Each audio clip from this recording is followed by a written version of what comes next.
السلام علیکم۔ بسم اللہ الرحمن الرحیم۔ مولانا طارق جمیل صاحب کا یہ بیان بڑا ہی خوبصورت ہے، ایمانی فروز ہے۔ آپ اس بیان کو سنیں تو آپ کو انشاءاللہ ایمان کی رونق محسوس ہوگی۔ اگر آپ کو ہماری یہ ویڈیو اچھی لگے تو لائک کریں، شیئر کریں اور سبسکرائب کریں۔ السلام علیکم۔ تو پہلی چیز جس سے تم لوگوں کا سامنا کرو تو تمہاری شخصیت ہے، تمہارا وجود ہے۔ اور تم نے اس پہ ظلم کیا ہوا صرف اس ایک زبان کے چسکے کی وجہ سے، تو تمہاری ساری شخصیت بے ہنگم ہو جائے گی۔ اس پر جیسے زبان کے بول پر میں مسلسل تم سے بات کر رہا ہوں کہ اس بول کو میٹھا کرو، اور غیبت اور شکایتیں، چغلیاں اور کسی کی توہین اور پگڑی اچھالنا، اس اپنی زبان پہ تارا لگاؤ، بند رکھو اس زبان۔ ایسے ہی اس زبان کو، اس منہ کو ایک تو حرام سے تو بچانا ہی ہے، فضول کھانوں سے بچاؤ اور اندھا دھند کھانے سے بچاؤ۔ یہ کوئی انسانیت نہیں ہے، کھاتے ہی رہنا اور زیادہ کھانا یہ کوئی انسانیت نہیں ہے، کم کھانا انسانیت۔ تو اللہ نے وجود دیا ہے موت تک، یہ اللہ کی امانت ہے میرے پاس، اسے سنبھال کے رکھنا میرے ذمہ ہے۔ بیماری، صحت، موت اللہ کا ارادہ ہے۔ سارے حفظان صحت کے اصولوں کی پابندی کے بعد بھی بیمار کر دے اسے قدرت، لیکن جس سے میں مکلف ہوں کہ زمین میں دانہ بکھیروں، اب اسے کپاس اور گندم کی شکل میں ہی نکالے گا اللہ،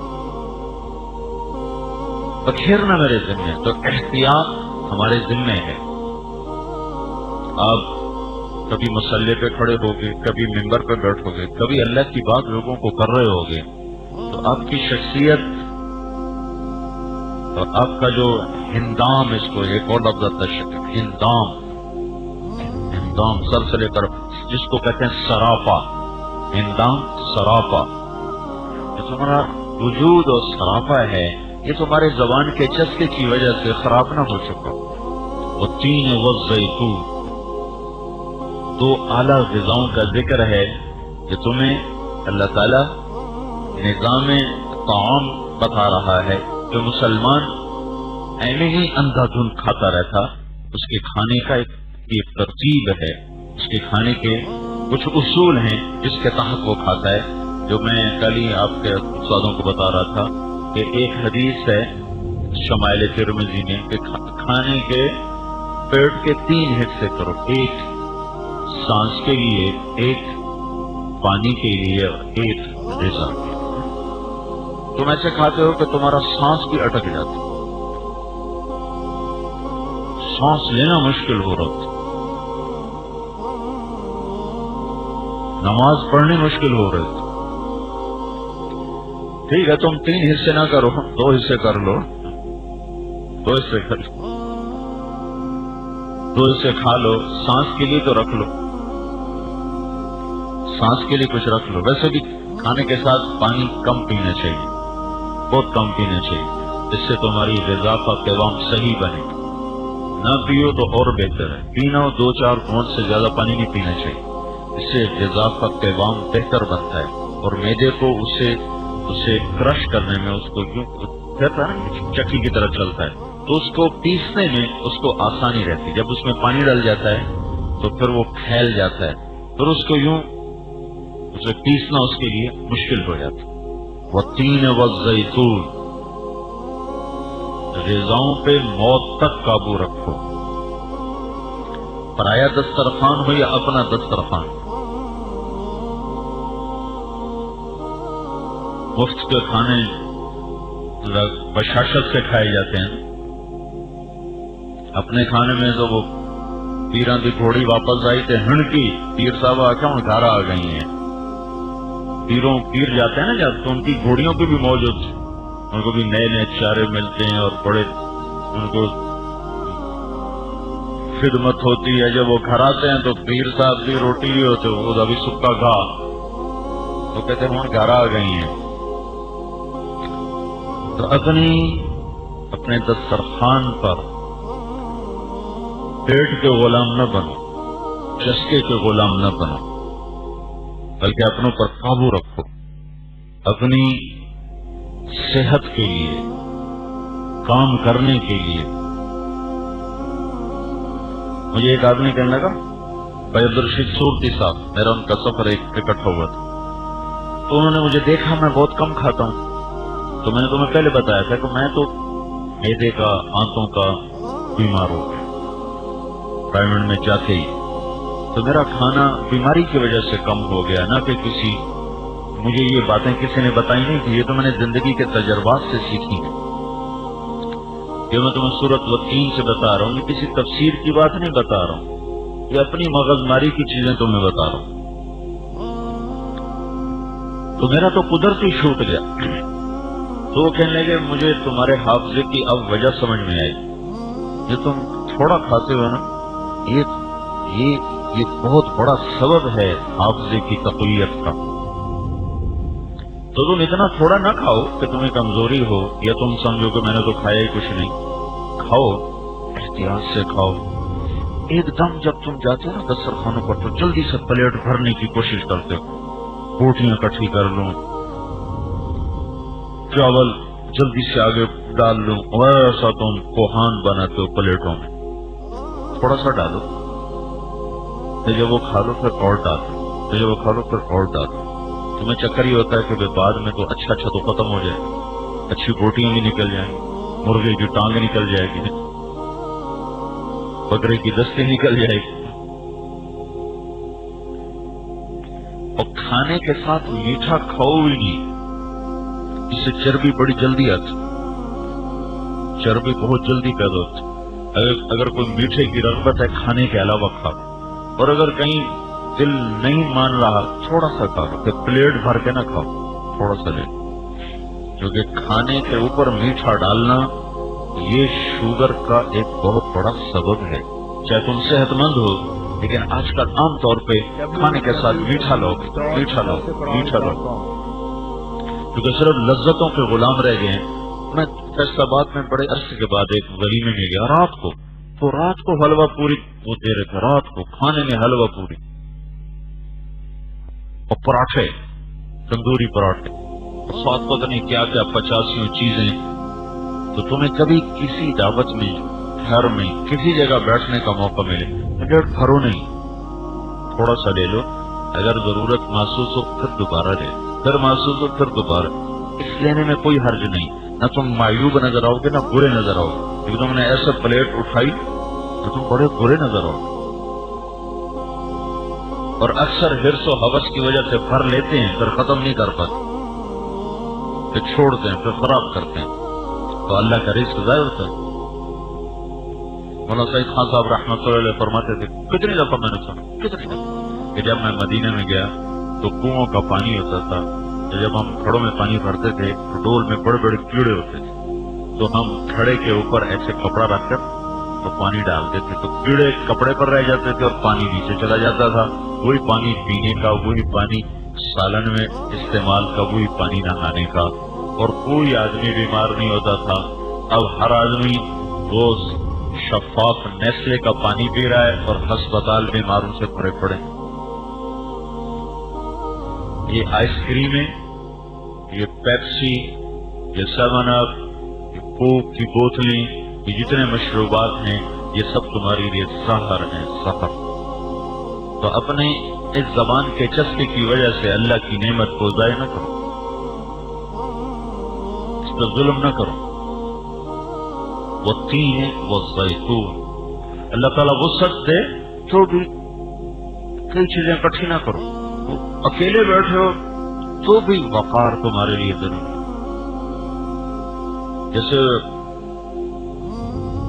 وہ حدیث میں آتا نا کہ ایک صحابی نے اپنے کہا کہ اللہ سے حیا کرو، جو پچھلا سبق جو پچھلا اس کا سیاق ہے وہ یاد نہیں ہے، تو انہوں نے کہا یا رسول جب ہم اکیلے ہوں تو، جب اکیلے ہو تو اللہ سے حیا اولا ہے، اللہ سے حیا اولا ہے۔ اکیلے بھی بیٹھو تو تم اپنے وقار۔ عبید اللہ بن عباس کے پاس نا ایک سائل آیا، تو انہوں نے اس کو 300 دینار دے دی. تو ان کا غلام کہنے لگا یہ آدمی 3 دینار پہ راضی ہو سکتا تھا جس کو آپ نے 300 دینار دی. کہنے لگے وہ تو 3 پہ راضی ہوتا تھا، میرا من جو 3 پہ راضی نہیں تھا، میں تو 300 پہ راضی ہوتا تھا. تو کہنے لگے وہ تو آپ کو جانتے نہیں کہ آپ کون، اس کو تو پتہ نہیں کہ آپ عبید اللہ بن عباس بڑے اشراف قریش میں سے ہیں. تو فرمانے لگے اگر وہ مجھے نہیں جانتا تو میں تو اپنے آپ کو جانتا ہوں کہ میں کون، مجھے تو اپنا پتہ ہے کہ میں کون. ان کی سخاوت ایک ضرب المثل ہے عرب میں. عبید اللہ بن عباس، عبداللہ بن عباس کے چھوٹے بھائی. حضرت عبداللہ بن عباس کے علم کی محفل ہوتی تھی، جب وہاں سے لوگ فارغ ہوتے تھے تو عبید اللہ بن عباس کا دسترخوان ہوتا تھا، یہاں پہ لوگ کھاتے تھے. ایک دفعہ ایک آدمی نے، جیسے ہو جاتا ہے نا کسی کی عزت ہو جائے تو کچھ لوگ محبت کرتے ہیں، کچھ حسد کرتے ہیں، کچھ محبت کرتے ہیں، کچھ حسد کرتے ہیں. حسد انہیں لے ڈوبتا ہے، ان کی نیکیوں کو بھی کھاتا ہے، ان کے عمل کو بھی کھاتا ہے، ان کی شخصیت کو بھی گھن لگ جاتا ہے. جو محبت کرتے ہیں تو اللہ ان کو بھی اس صفات میں سے حصہ دیتا ہے. لیکن جو شیطان ساتھ ہے تو دنیا میں عزت پا جائے یا دین میں عزت پا جائے، کچھ محبت کرتے ہیں، کچھ حسد کرتے ہیں. اور حسد کا یہ تین بڑے گناہ جو ابتدا میں ہوئے ہیں. پہلا تکبر جس نے ابلیس کو مردود کیا، دوسرا حرص جس نے اما حوا کو دانا کھانے پہ اٹھایا تو جنت سے نکلنے کا سبب بنا، تیسرا حسد جس نے قابیل کو حابیل سے قتل پر آمادہ کیا. کسی کو اللہ کوئی نعمت دے خوش ہوا کرو، دعا دیا کرو، حسد مت کرو. یہ مولویوں کا مرض ہے حسد. شیطان 5 خچروں پہ سامان لے کے جا رہا تھا. حضرت عیسیٰ علیہ السلام راستے میں ملے، فرمانے لگے کدھر جا رہے ہو؟ کہنے کا سودا بیچنے جا رہا ہوں. حضرت عیسیٰ علیہ السلام نے پوچھا اس میں کیا ہے؟ کہ اس میں ظلم ہے. کہا کس کو بیچو گے؟ کہا اس کے خریدار بادشاہ ہیں. کہ اس میں کیا ہے؟ کہ اس میں تکبر ہے. کہ یہ کون خریدے گا؟ کہ اس کے خریدار زمیندار ہیں. کہ اس میں کیا ہے؟ کہ اس میں خیانت ہے. کہ یہ کون خریدے گا؟ کہ یہ تاجر اس کے خریدار ہے. کہ اس میں کیا ہے؟ کہ اس میں حسد ہے. کہ اس کے خریدار کون ہے؟ کہ یہ علماء ہے. کہ اس میں کیا ہے؟ کہ اس میں مکر ہے. تو پوچھا اس کے خریدار کون ہے؟ کہ اس کی عورتیں. تو مجھے اس کی صنعت کا تو نہیں پتا، کیونکہ یہ حیات الحیوان کی روایت ہے، علامہ ضمیری کی کتاب. اس میں روایات کا تو اتنا وزن نہیں ہے، لیکن یہ روایت اپنے مضمون کے لحاظ سے تقریباً 100% ٹھیک ہے. 5 انگلیاں برابر نہیں ہوتی، لیکن ظلم ہمیشہ بادشاہوں میں رہا. ذمہ میں خود ہوں. تکبر ہماری سرشت ہے. اللہ بچائے تو بچائے، ورنہ تکبر سے بھوکا بیٹھا اس سے اور اس موچ اتنے ہی رکھا. عجب تکبر ہوتا. اور تاجر خیانت سے بھرے پڑ، خیانت گھٹی میں، حسد مولویوں کی گھٹی میں. 5 انگلیاں برابر نہیں. مکر و فریب عورتوں کی گھٹی میں 5 انگلیاں برابر. انہو من کیدکن ان کیدکن عظیم. جن کے مکر کی قرآن میں گواہی جو بڑا طاقتور ہوتا ہے. تو جب کسی میں کوئی نعمت دیکھو تو اس کے لیے دعا کرو، اللہ اس کو اور زیادہ دے. اے اللہ مجھے بھی عطا فرما. تمہیں کہیں منفی رخ پہ شیطان لے کے نہ چل پڑے کہ یہ کیوں ہے نپو ٹانگ چھٹو ہیٹھا. ابن القیم رحمت اللہ علیہ بڑے عجیب آدمی گزرے. ان کے تفردات کو چھوڑ کر جو کچھ باقی ہے بس وہ بے مثال ہے، بے مثال. تو بدائع تفسیر ہے ان کے تفسیری مقالات. پوری تفسیروں نے نہیں لکھی، لکھتے تو شاید ایک عجب نمونہ ہوتا. تو وہ لکھتے ہیں کہ دشمن کا دشمن کا علاج موجود ہے. ادفع باللتی ہی احسن فإذا الذی بینک وبینہ عداوۃ کأنہ ولی حمیم. فإذا جو یہاں آیا ہے فجائیہ، یہ تسلی کے لیے ہے اس شخص کی جو برائی کا جواب اچھائی سے جواب. تو فرماتے ہیں دشمنی کا علاج تو ہے ادفع باللتی ہی احسن. چونکہ یہ کام بڑا مشکل ہے تو اللہ تسلی دے رہا ہے تمہیں زیادہ دن نہیں کرنا پڑے گا، تھوڑے دن کرنا پڑے گا. تو فإذا فوراً جلد جلد جلد ہی تیرا دشمن تیرا دوست بنے. لیکن حاسد اگر حسد پہ آ جائے تو اس کو کوئی علاج کوئی. اس لیے اللہ تعالیٰ نے کہا پھر کیا کرو، حاسد کے لیے کیا کرو؟ کہ پھر یوں کہو وَمِن شَرِّ حَاسِدٍ إِذَا حَسَدَ، مجھے بس تو حسد کرنے والے کے شر سے میری حفاظت فرما. کہ حاسد کے ساتھ تم جتنا اچھا کرتے ہو اور اس کو غصہ چڑھتا اور اس کو غصہ چڑھتا، وہ اور تدبیریں سوچتا ہے گرانے کی اور گھٹانے کی. تو حسد لا علاج چیز، دشمنی کا علاج ہے محبت صلہ. لیکن حاسد کے لیے سوائے اللہ کی چھاؤں اور اللہ کی پناہ میں آنے کا اور کوئی علاج کوئی نہیں. حسد سے بچو، حرص سے بچو، تکبر سے بچو. یہ 3 بنیادی گناہ ہیں. مولانا یاسین صاحب فرمایا کرتے تھے پیسہ تو ادنا چیز ہے، اس کا تکبر چھوٹی چیز ہے، اور علم تو آسمانی چیز ہے. اس کی تعلی، لفظ تعلی مجھے آج بھی یاد ہے. اس کی تعلی تو یوں لے جاتی ہے، تو یوں ہاتھوں سے اشارہ کرتی یوں لے جاتی. ایک آدمی نے عبید اللہ بن عباس کو رسوا کرنے کا ارادہ کیا. گویدی 14 میں مقام تو بازا گیا سارے شہر کے جو بڑے اشراف تھے نہ کہنے لگا عبید اللہ بن عباس آپ کو کھانے پہ بلا رہے، آپ کو کھانے پہ بلا رہے. 200-300 آدمی اکٹھے ہو گئے آگے. عبید اللہ بن عباس رضی اللہ تعالیٰ عنہ حیران ہوئے یہ کون لوگ کہاں سے آ گئے؟ اب براہ راست کا پتہ تو کرو یہ کیا قصہ ہے. کہا جی وہ خادموں کے ذریعے سے پتہ چلا کہ یہ کہہ رہے ہیں کہ حضرت نے کھانے پہ بلایا ہے. کہنے کہ اچھا انشاءاللہ میں ان سوء تدبیر والوں کو کبھی خوش نہیں ہونے دوں گا. سمجھ، سوء تدبیر کبھی خوش نہیں ہونے. انہیں اپنے نوکر بھیجے، پورے شہر میں جتنا پھل تھا سارا اٹھوا لیا، سارا پھل اٹھوا لیا. اور ساتھ شہد کے ڈھیر لگا دیا. وہ تو پھل کے ڈھیر ہے، کھاؤ بھائی. اس زمانے کے لوگ ایسے تھوڑا دیتے کہ بھائی پھل کھا کے بھوک ختم ہے، میں تو 2 کیلے کھا لوں تو روٹی نہیں کھا دیا. وہ تو ایسے تھے کہ پورا بکرا کھانا ان کے لیے کام ہی کوئی نہیں تھا. بلکہ جو اللہ کے نبی نے دعوت کی 40 آدمیوں کی اور بکرے کی دستی پکائی، ان میں ایک آدمی ایسا تھا اونٹ پورا کھا جاتا، کیونکہ میدے میں پھیلنے کی طاقت ہے، یوں پھیل جاتا ہے، یوں سکڑ جاتا ہے. اکرم پہلوان تھا یہ بھولو کا چھوٹا بھائی، جس کے وہ جاپانی پہلوان سے اس کا مقابلہ ہوا تھا انوکھی سے. وہ آیا ہوا تھا سائیوال عدالت میں پیشی. تو ہمارے حاجی امین صاحب وہ وہاں عدالت میں تھے، تو وہ انہوں نے دیکھا کہ وہ باہر بیٹھا ہوا تھا برآمدی میں سو رہا.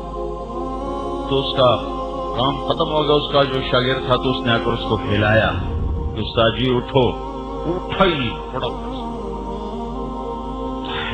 ہلا کے تھک انہیں اٹھا بیٹھ کر اس کی پنڈلیوں پہ زور سے یوں کاٹا. تب اس نے یوں آنکھ کھولی، ہاں کی گل ہے.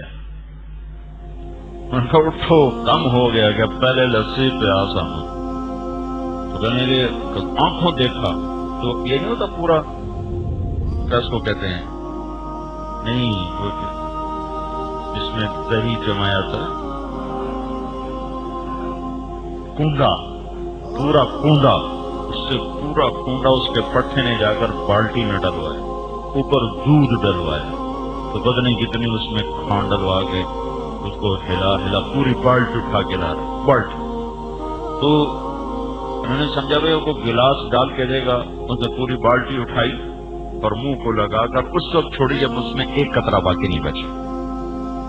تم میں 2 سے 3 سے اوپر کو پی نہیں سکتا ہے، تو معدہ یوں پھیلتا ہے، تو ان کو لگا دیا پھل کھانے پر، اور ادھر حکم دے دیا وہ گرا دو جانور جتنے گرا سکتے، جتنے میں وہ پھل اور گفتگو چلتی رہی اتنے تیزی کے ساتھ۔ اس زمانے کا کھانا ایسا تو ہوتا نہیں تھا بھائی ہوں مسالہ پاؤ، ہوں پیاز پاؤ، ہوں ٹماٹر پاؤ، ایسا تو ہوتا نہیں تھا، وہ تو خالی مشوی ہوتا تھا، مشوی یا مغلی یا مشوی۔